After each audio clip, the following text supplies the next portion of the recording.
بسم اللہ الرحمن الرحیم۔ آپ دیکھ رہے ہیں مگر ٹاؤنز۔ کویت کے حوالے سے کچھ امپورٹنٹ اپڈیٹس ہیں آج کی جو آپ سے ڈسکس کرنی ہے۔ کویت وزراء کونسل نے کرفیو سے متعلق اپنا ایک لیٹسٹ فیصلہ سنایا ہے۔ ان کا لیٹسٹ ایک اجلاس ہوا ہے جس میں یہ کہا گیا ہے کہ رمضان کے اس بابرکت مہینے میں اس کے اختتام تک 22 اپریل سے لے کے شام 7 بجے سے صبح 5 بجے تک کرفیو جو ہے اس کی یہ ٹائمنگ ہے اور یہ جاری رہے گا۔ یہ جب تک یہ پورے ماہ رمضان کے لیے یہ کہا گیا ہے کہ اس کی جو کرفیو کی ٹائمنگ ہے شام 7 بجے سے لے کے صبح 5 بجے تک ہوگی، اور اس فیصلے پر ملک میں وائرس کی جو صورتحال ہے اس کی جو نگرانی ہے وہ کی جائے گی۔ تاہم ماہ رمضان کے آخری 10 دن اور عید الفطر کی تعطیلات کے دوران جو پابندی ہے جو عائد کی جائے گی اس کی تجویز کو مسترد کیا گیا ہے۔ ابھی اس پر فیصلہ نہیں کیا گیا کہ جو آخری عشرہ ہے اس میں جو یہ پابندی برقرار رہے گی یا اس کو فی الحال کھول دیا جائے گا۔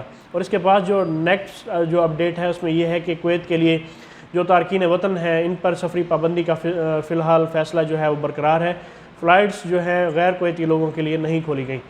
اس حوالے سے جو فیکٹس اینڈ فگرز شیئر کیے گئے ہیں اس میں رمضان المبارک کا جو مہینہ ہے اس کے پہلے 3 دنوں میں مجموعی طور پر 182 کمرشل فلائٹس جو ہے وہ چلائی گئی ہیں، جس میں 89 روانگی اور 93 جو ہے ارائیول کی ہیں۔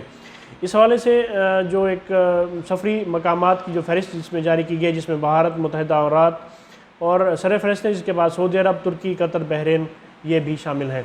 اور اس حوالے سے یہ کہا گیا ہے کہ جو غیر کویتی مسافر ہیں ان کی نقل و حرکت جو ہے یہ فی الحال بند ہے، اور اس میں آنے والے دنوں میں اس کے بارے میں فیصلہ کیا جائے گا، لیکن فی الحال اس کے بارے میں کوئی ڈیسیژن نہیں کیا گیا۔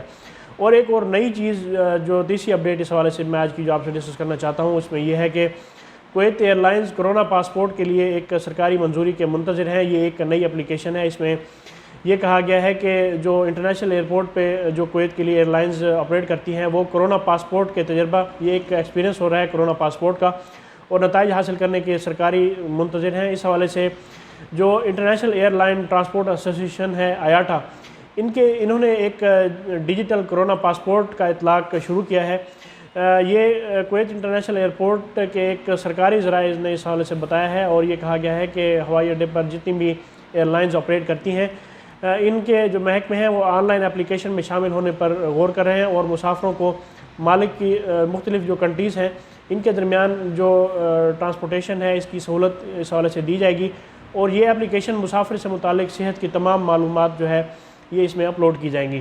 اور اس حوالے سے یہ بتایا گیا ہے کہ جو کچھ ایئر لائنز ہیں یہ انہوں نے ڈیجیٹل کرونا پاسپورٹ جو ہے اس کے اپلیکیشن میں شامل ہو گئی ہیں، تو اس نظام کو مکمل طور پر نافذ کرنے سے قبل اس کی نگرانی اور مشاہدے کے مقصد کے تحت کچھ ٹریول جو ایئر لائنز ہیں ان پر فرسٹ اپلائی کیا جائے گا، اور اس کے بعد ہی اس کو جو ایکسپیریمنٹ ہیں یہ کیے جائیں گے۔ یہ ایکسپیریمنٹس جو ہے یہ آیاٹا جو انٹرنیشنل ٹریول ایسوسیشن ہے ان کی اپلیکیشن ہے اس کے مطابق کیے جا رہے ہیں، تاکہ یہ ایک ڈیجیٹل پاسپورٹ کی حیثیت اختیار کر کے اس میں جو تقریباً ہیلتھ کے ریلیٹڈ اور باقی جو ایشوز ہیں جو پیسنجر کا ڈیٹا ہوگا وہ اس میں شامل کیا جائے گا، اور آئندہ اس کی جو پوزیشن ہے آئندہ دنوں میں یہ واضح ہو جائے گی کہ اس کو کس طرح سے اپلائی کرنا ہے اور یہ پیسنجر اس کو کس طرح سے یوز کر سکتے ہیں۔ یہ آئندہ دنوں میں اس کی آپریشن جیسے ہی کوئی اپڈیٹ ملے گی تو ضرور اس حوالے سے آپ سے ڈسکس کیا جائے گا۔ تو یہ کویت کے حوالے سے کچھ امپورٹنٹ اپڈیٹس ہیں آج کی جو آپ سے ڈسکس کرنی تھی۔ اس ویڈیو کو اپنے دوستوں کے ساتھ شیئر کیجئے۔